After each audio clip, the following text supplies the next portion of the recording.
말도 우리가 들어보면서 우리가 오늘 예배당에도 나오지 못하고 가정에서, 병원에서, 요양원에서 여러 곳에 흩어져서 지금 카카오톡을 보면서 예배 드리고 있습니다. 오늘 말씀의 제목은 일곱 금촛대 사이의 인자, 성경 본문에 나오는데 이런 제목으로 말씀 듣고자 합니다. 이 사도 요한의 위대한 점은 무엇이냐? 그가 본 환상, 그가 하나님과 예수님으로부터서 들은 말씀을 하나도 가감없이 들은 그대로 자기의 의견을 첨가하지 아니하고 기록하는 이 복음의 증거자였어요. 또 이 성경의 저자였어요. 물론 성령이 사도 요한에게 역사했지요. 들은 것을 그대로 기록한다는 게 이게 놀라운 능력이에요. 본 것을 그대로 그 환상을 기록한다는 거, 이것도 놀라운 능력인데 사도 요한이 이런 능력을 가지고 있어요. 사도 요한이 요한계시록을 기록한 때는 주후 95년 6년이에요. 장소는 반모섬의 이 탄광 동굴이었어요. 그 노구를 이끌고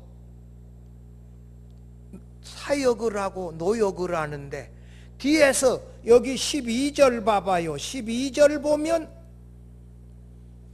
몸을 돌이켜 나에게 말한 음성을 보려고 몸을 돌이켰는데 일곱 금초대 사이에 인자 같은 이가 계시는 거예요. 이 인자는 사도 요한이 가장 사랑하고 65년 전에 예수님이 부활승천한 해가 AD 29년 30년으로 보고 이때가 주후 95년 96년으로 본다면 약 한 65년이 지났는데 영광의 광채를 발하시고 발까지 이끌리는 긴 옷을 입고 가슴에 금띠를 띠고 영광의 광채를 발하시는 예수님께서 나타나셨어요. 사도 요한은 그 놀라운 영광의 인자 예수님을 보고 죽은 자같이 엎드러져 쓰러져 버렸지요. 그런데 영광의 인자 예수께서 그 능력의 오른손을 사도 요한에게 얹으시고 두려워하지 말라, 나는 처음과 나중이니, 이렇게 하시면서 놀라운 말씀을 주셨지요. 나는 처음과 마지막 영원하신 하나님이시다. 여러분, 그렇게 사랑하고 사도 요한만큼 예수님의 사랑을 많이 받았던 제자가 어디 있어요? 예수님의 어머니 마리아를 사도 요한에게 맡기며 내 어머니라고 하고 맡겨주실 정도로 이렇게 놀랍게 사랑을 받았던 그 예수님을 다시 만났다. 그 예수님이 영광의 모습으로 사도 요한에게 찾아오셔서 능력의 오른손을 얹고 두려워하지 말라, 나는 처음과 마지막이니 하시면서 이렇게 말씀해 주셨는데, 이 당시 상황은 뭐요? 도미티안 황제 때 황제 숭배를 강요해서 기독교인들이 4만 명이 순교를 했고, 아마 모르긴 몰라도 한 85세쯤 되어지는 사도 요한이 유배되어져 가지고 노역을 하는 이런 어려운 상황에 찾아오셔서 격려해 주셨을 때 얼마나 힘이 되어졌겠어요. 일곱 금초대 사이로 거니시는, 다니시는, 그것도 오른손에 일곱 뼈를 붙잡고 다니시는 인자의 모습을 보여주시면서 고난당하고 핍박당하는 이 교회를 붙들고 계신다. 교회의 주권자로 교회를 돌아보고 계신다. 이런 놀라운 말씀을 주시면서 위로와 소망과 새 힘을 사도 요한에게 불어넣어 주었는데, 이 말씀 오늘 살펴보며 함께 풍성한 은혜 나누고자 합니다. 첫째로, 인자는 우주의 승리자시고 심판자이시라는 것입니다. 이것이 12절에서부터서 16절인데요. 우리가 아까 읽었어요. 12절, 16절. 제가 다시 한번 읽어보면 여러분들 들어보세요. 촛대 사이에 인자 같은 이가 발에 끌리는 옷을 입고 가슴에 금띠를 띠고 그의 머리와 털의 희기가 흰 양털 같고 눈 같으며 그의 눈은 불꽃 같고 그의 발은 풀무불에 단련한 빛난 주석 같고 그의 음성은 많은 물소리 같으며 그의 오른손에 7뼈리 있고 그의 입에서 좌우에 날선 검이 나오고 그 얼굴은 해같이 힘있게 비치는 것 같더라. 이렇게 영광의 인자 예수의 모습을 사도 요한이 기록했는데 여러분 이 말씀 많이 들었지 않아요? 제가 이 설교 한 적이 있어요. 이 설교하기 위하여 제 은사 그랜트 오스반 교수의 이 요한계시록 주석을 제가 샅샅이 읽고 또 살펴보고 자세하게 살펴보고 정리했어요. 여러분 여기 인자 예수의 모습을 8가지 이미지로 소개하고 있어요. 요한계시록의 인자 같으니 이것은 다니엘서 7장 13절에 하늘에서 내려오시는 인자 같으니라고 하는 단어에서 따온 것 같은데 사도 요한은 요한복음에서 그냥 인자라 이렇게 기록했어요. 7 금초대는 스가랴 4장에 나오는 순금 등대를 연상하는데 이것은 수룹바벨 총독 치하에 재건한 예루살렘 성전의 모습이고 더 나아가서 신약시대의 영광스러운 우리 주님의 교회의 모습입니다. 촛대 사이에 인자 같으니 이는 촛대 사이에 거하시는 인자 예수님을 말하는 것으로 7 금촛대가 이 7 교회, 이 땅에 있는 주님의 교회를 말해요. 당시에 사도 요한이 이것을 기록할 당시에 이 황제 숭배를 강요함으로 4만 명의 그리스도인들이 순교를 당했던 참으로 어려운 이런 상황이에요. 여러분 4만 명이 순교를 당했다. 이게 적은 숫자가 아니요. 4만 명이 신앙 때문에. 이런 상황에 여기 오늘 보면 1장 13절에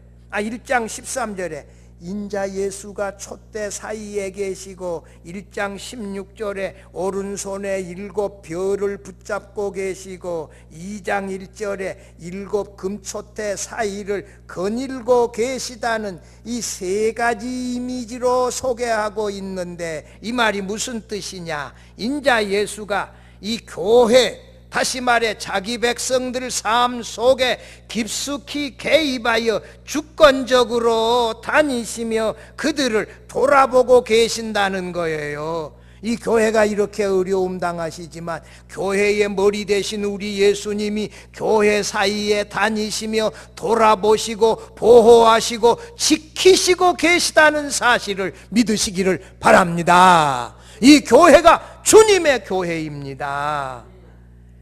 요한복음에서 인자라고 하는 말은 요한복음 3장 14절이 제일 정확한 말씀인데 하나님의 아들이 사람의 아들로 이 땅에 오셔서 나 대신 십자가에 달려 죽으셨다가 살아나신 나의 구주 예수 그리스도를 말합니다. 인자라고 하는 단어 속에는 하나님의 아들이 나 대신 십자가에 달려 죽으셨다는 의미가 가장 강한 의미가 담겨 있습니다.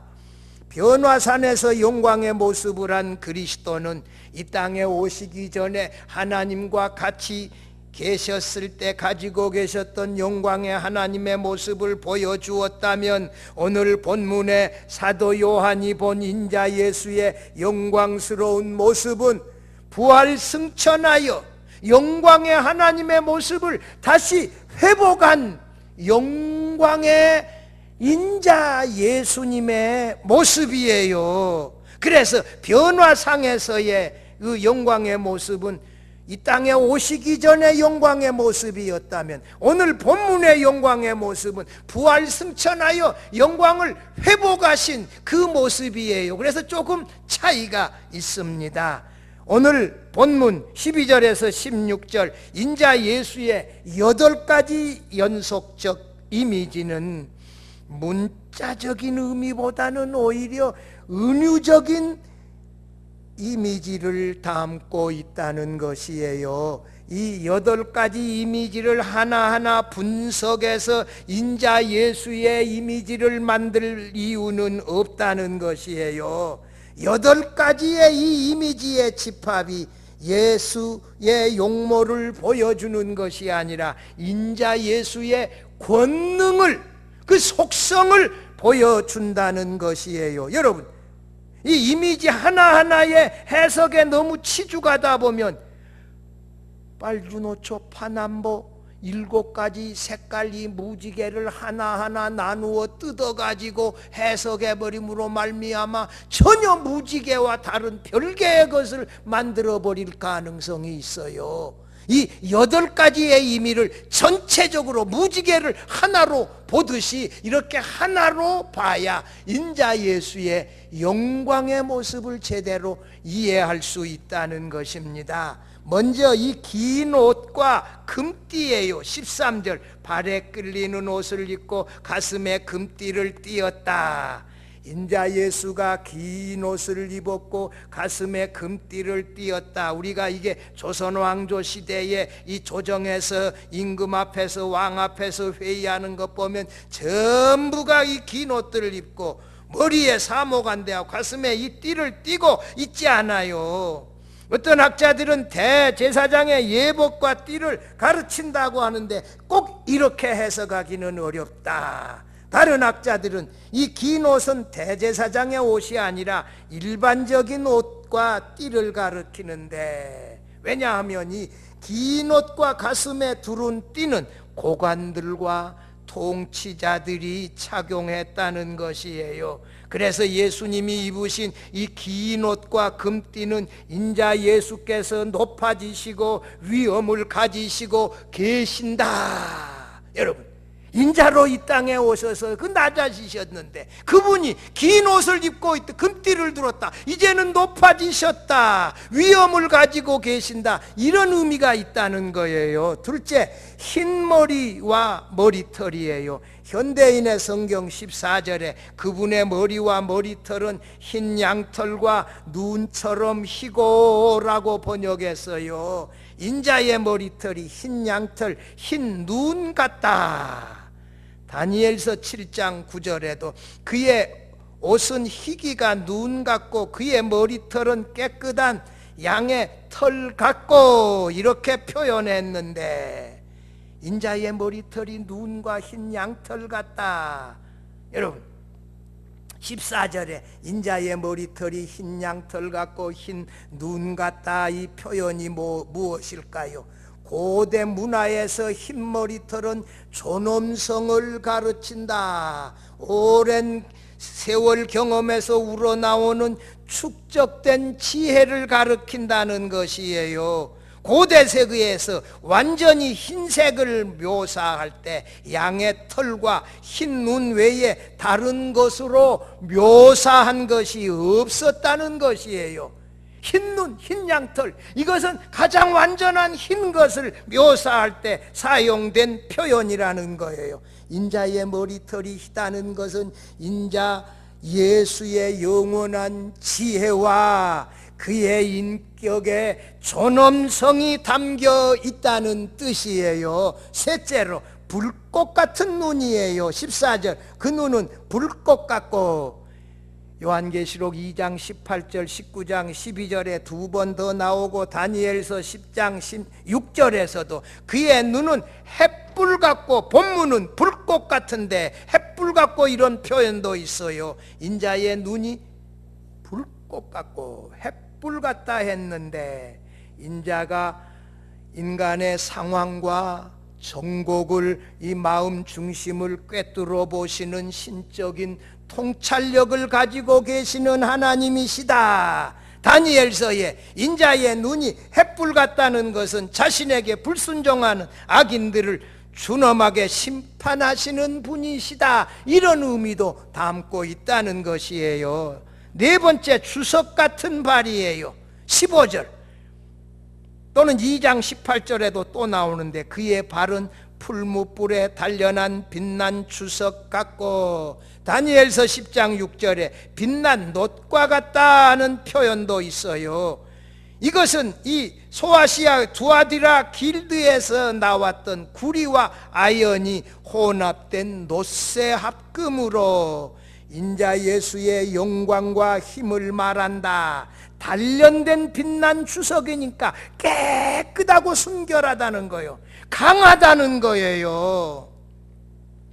빛나는 주석은 뜨거운 불에 단련되어 순수한 상태에서 빛을 발하는 금속의 강한 상태를 묘사하는 것인데, 인자 예수의 주석같이 빛나는 발은 그의 영광과 힘과 잠재적인 심판의 이 권능이 있다는 것을 말씀해요. 다섯 번째, 많은 물소리 같은 음성인데 15절에 그의 음성은 많은 물소리 같다. 19장 6절에서도 허다한 무리의 음성과도 같고 많은 물소리와도 같다. 사도 요한은 지금 어디에 있어요? 반모섬에 있어요. 나야가라 폭포 밑에 있어요. 이과수 폭포 거기에서 지금 그 물소리를 묘사하는 게 아니에요. 태풍 칠 때 그 에게해 반모섬에 그 그냥 부딪히는 어마어마한 그 노도와 같은 그 파도 소리, 하나님의 음성이 그 무서운 파도 소리와 같다는 것이에요. 무서운 소리였지요. 많은 물소리와 같은 인자의 음성은 하나님의 두려운 음성, 그 음성에는 하나님의 권능과 능력이 담겨 있다는 것이에요. 여섯 번째, 오른손에 있는 별이에요. 16절 그 오른손에 7별이 있고 라고 했는데, 오른손은 하나님의 권능과 능력의 손을 말해요. 쥐고 있다, 오른손에 이 붙들고 있다. 쥐고 있다는 말은 소유하고 있다, 보존하고 있다, 보호하고 있다는 의미예요. 7별을 내 소유주가 우리 주님이시고 그분이 이 붙들고 보호하고 계신다. 여러분, 이 교회를 주님이 오른손으로 붙들고 보호하고 계신다, 이렇게 믿으시기를 바랍니다. 이게 얼마나 위로가 되어져요. 영광의 인자 예수께서 7별에 대한 완전한 소유와 통제력을 가지고 계신다는 거예요. 7별에 대한 해석은 20절에 나오는데, 7교회의 사자다, 이게 다수설인데요. 인자 예수께서 7교회의 천사들을 붙잡고 계시다. 이 천사가 뭐예요? 교회라는 거예요.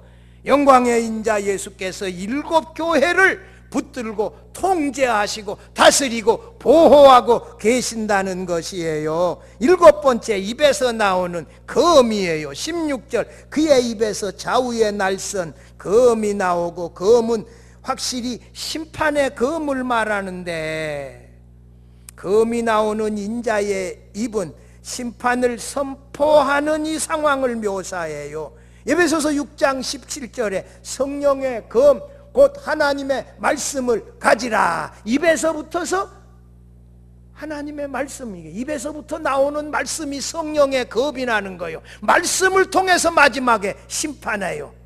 악하고 게으른 종아 하면 벌써 심판을 받아서 예수님의 없는 곳으로 바깥 어두운 데로 쫓겨나야 돼요. 착하고 충성된 종아, 그래 내가 너를 안다 한마디 할 때 우리에게는 영광의 구원이에요. 부활의 생명이에요. 상급이에요. 이 말씀이 심판의 검이에요. 마지막에 빛나는 얼굴, 16절 보면 얼굴은 해같이 힘있게 비치는 것 같더라. 여러분, 해가 비치면 눈을 뜨고 볼 수도 없지 않아요. 인자 예수의 마지막 영광스러운 모습은, 해같이 빛나는 얼굴은 이 8가지 모두를 종합하여 예수께서 변화산에서 그 얼굴이 해같이 빛나며 옷이 빛과 같이 희어졌더라 이렇게 했는데, 오늘 인자 예수의 이 얼굴이 해같이 빛났다, 영광스러운 하나님의 형상을 하고 있다는 거예요. 요한계시록에서 해는 심판 주제를 포함하고 있다고 그랜트 오스본 교수가 해석했어요. 인자 예수의 입의 검이 심판을 포함하고 있는 것처럼 인자 예수의 얼굴이 해같이 빛난다 하는 말은 보좌에 앉으신 벽옥 홍보석 녹보석과 같이 광채를 발하는 영광의 하나님과 함께 정확하게 일치하는 영광의 모습으로 예수님께서 보좌 우편에서 회복하여 함께 거하신다, 이런 뜻이 있어요. 여러분, 이렇게 예수님의 8가지로 예수님의 얼굴을 묘사한 것은 영광의 하나님 아버지와 함께 거하시는 하나님이시다, 이런 이미지를 주고 있어요. 영광스러운 인자 예수는 위엄과 지혜를 가지신 권능의 하나님이시다, 교회의 주권자시다, 우리 생명과 죽음의 심판의 주님이시다는 사실을 믿으시기를 바랍니다. 둘째로, 인자는 역사의 주권자이시고 생명과 사망의 주님이시라는 거예요. 현대인의 성경 이 17절 말씀 한번 제가 읽어드릴게요. 나는 그분을 보고 그 발 앞에 엎드려 마치 죽은 사람같이 되었습니다. 그러자 그분은 나에게 오른손을 얹고 이렇게 말씀하셨습니다. 두려워하지 말아라, 나는 처음과 마지막이라. 이렇게 기록했어요. 인자 예수의 영광스러운 하나님의 모습을 보자 사도 요한이 너무나도 놀라 그 앞에 죽은 자같이 엎드러져 버렸는데, 사도 요한이 가장 사랑했던 인자 예수께서 그 권능의 오른손을 사도 요한 위에 얹고 다정하게 두려워하지 말라 하는 말씀으로 격려해 주시고 세임 주셨을 때 사도 요한이 얼마나 감동했겠어요. 얼마나 세임을 얻었겠어요. 나는 7금초태 사이를 다닌다, 내가 오른손으로 7뼈를 붙잡고 있다, 이렇게 말씀하셨을 때 지금 핍박당하는 교회 때문에 이 두려움도 있고 어려움도 있었는데 사도 요한이 얼마나 세임을 얻었겠어요. 얼마나 힘이 났겠어요. 얼마나 감동했겠어요. 사도 요한은 성찬식 제정 때 예수님의 품에 기대어 있었어요. 골고다로 십자가 지고 가실 때 예수님 곁에 있었어요. 어머니 마리아를 내 어머니라 말씀해 주시며 요한에게 맡겨서 돌아보게 할 정도였으면 요한이 예수님에게 얼마나 신뢰받고 사랑받았냐고요. 사도 요한은 변화산과 겟세마네 동산에 예수님 곁에 있었어요. 예수님 무덤에도 가장 먼저 달려갔던 제자였고 그 무덤에 예수의 부활을 가장 먼저 믿었던 제자였고, 디베라 호숫가에서 그 아침에 배오른편에 그물을 던지라고 말씀했을 때, 제자들이 던졌을 때 많은 물고기가 걸려들었을 때 베드로 보고 우리 주님이시다 말씀했던 제자가 사도 요한이에요. 그런데 그분이 승천하시고 났는데 65년 만에 영광의 광채를 발하시며 해같이 빛난 얼굴을 하고 발에까지 이끌이는 긴 옷을 입고 금띠를 띠고 찾아오셨을 때 얼마나 놀랍고 감격했겠냐고요. 세임을 얻었겠냐고요. 그가 본 장면을 요한계시록으로 다 기록하는 그런 능력을 발휘했지 않아요. 여러분, 책 하나 쓰기가 쉬워요? 성경 쓰기가 쉽냐고, 두루마리에다가. 이게 보통 일이에요. 그 일을 다 감당하지 않아요. 많은 물소리와도 같은 하나님의 음성으로 인자 예수께서 그 오른손을 사도 요한에게 얹고 말씀했다는 것은 인자 예수의 권세와 권능과 지배권을 사도 요한에게 전달하며 너는 내가 본 것을 기록하라 하느니 감동적인 명령을 받게 되어졌던 것이에요. 여러분 17절 봐봐요. 나는 처음과 마지막이다. 에고에이미 I am that I am. 나는 뭐뭇이다. 이것을 이렇게 예수께서 표현한 것은 예수님 자신이 하나님이심을 표현한 것이에요. 나는 처음과 마지막이다. 이 말은 무슨 말이에요? 나는 영원한 하나님이다. 이런 표현이에요. 뭐뭇이다는 말, I am that I am이라고, 에고 I am이라고 하는 이 표현은 인자 예수님이 자신이 하나님이심을 표현하는 용법인데 여기서 사용했어요. 무슨 말이에요? 예수님 자신이 만물의 창조주이시며 역사의 주권자이신 영원한 하나님이시다. 현대인의 성경 18절 보면요, 살아있는 자이다. 내가 전에는 죽었으나 이제는 영원히 살아있으며 죽음과 지옥의 열쇠를 가지고 있다. 여러분, 인자로 십자가에 우리 위하여 죽으셨다가 지금은 살아나셔서 영원하신 하나님으로 자신이 살아있다는 거예요. 뿐만 아니라 죽음과 지옥의 열쇠를 가지고 있다. 여러분, 죽음과 지옥의 열쇠를 가지고 악한 사람들을 지옥으로 보내는 권세가 그에게 있다는 말이에요. 죽으셨다가 살아나셔서 우리에게 영원한 생명을 주실 수도 있고 악인들을 지옥과 음부로 보내시는 권세가 예수님에게 있다는 것이에요. 인자는 우주의 모든 세력을 정복하시고 그 지배권을 가지시고 통치하시는 영원한 하나님이십니다. 영원하신 인자 예수께서 나의 생명을 주관하시고 장차 사망과 음부를 다 지배하시고 통치하고 계시는 영원하신 하나님이심을 믿고 이 인자 예수님을 섬기며 예배하며 살아갈 수 있기를 바랍니다. 마지막 셋째로, 인자는 교회 안에 거하시며 교회를 붙들고 계시다는 것이에요. 현대인의 성경 19절 보면 그러므로 너는 이미 본 것과 지금 있는 일들과 앞으로 일어날 일들을 기록하라. 여러분 11절에서 아시아의 7 교회의 기록에서 보내라 하는 말씀의 반복이에요. 뭐요? 지금 본 것, 지금 있는 것, 앞으로 일어날 일은 4절에 이제도 계시고 전에도 계셨고 장차 오실이라로 하는 이 시간적인 이 호칭에 병행하는 의미를 담고 있어요. 요한계시록 전체의 현재, 과거, 미래의 일을 기록하되 종말론적인 관점에서 다 기록하라는 거예요. 현대인의 성경 20절 한번 제가 읽어볼게요. 내가 본 내 오른손의 7 별과 7 금촌태의 비밀은 이렇다.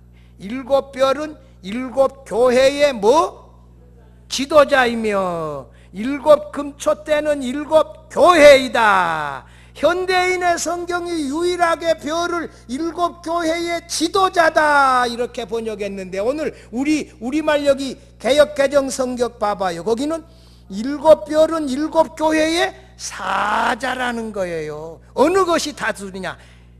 사자는 엔젤을 말해요. 하늘에 있는 천사를 말해요.